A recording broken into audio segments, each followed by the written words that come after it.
ஆன்மீக நண்பர்களுக்கு வணக்கம். இன்று நாம் காணவிருக்கும் ஆன்மீக தலம் நாமக்கல் மாவட்டம் திருச்செங்கோட்டில் அமைந்துள்ள அர்த்தநாதீஸ்வரர் கோவிலில் தான் நம்ம இப்போ பார்க்க போகிறோம். இக்கோயில் வரலாறுன்னு பார்த்தா, சிவன் அப்பாவும் பார்வதி அம்மாவும் பாதி ஆண் பாதி பெண்ணாகவும் இணைந்து நமக்கு அர்த்தநாதீஸ்வரராக காட்சி தராங்க.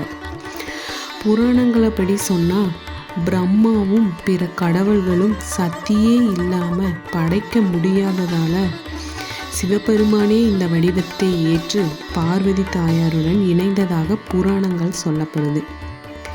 தென்கிழக்கு ஆசியாவில் மற்றும் இந்தியாவில் சில குறிப்பிட்ட கோவில்களில் மட்டுமே இந்த வடிவத்தில் சிவபெருமான் நமக்கு காட்சி தராங்க. மலை சிவந்த நிறமாக இருப்பதால் செங்கோடு என்றும் பெயர் பெற்றது. கோவிலுக்கு செல்ல மலை மீது சுமார் 1200 படிகள் ஏற வேண்டும். படிக்கட்டுகளில் பாம்பு உருவங்களும் ஓரிரு இடங்களில் அமைந்துள்ளன. இத்திருக்கோவிலில் அர்த்தநாரீஸ்வரர், செங்கோட்டு வேலவன், ஆதிகேசவ பெருமாள் என 3 தெய்வங்களுக்கும் தனித்தனி சன்னதிகள்.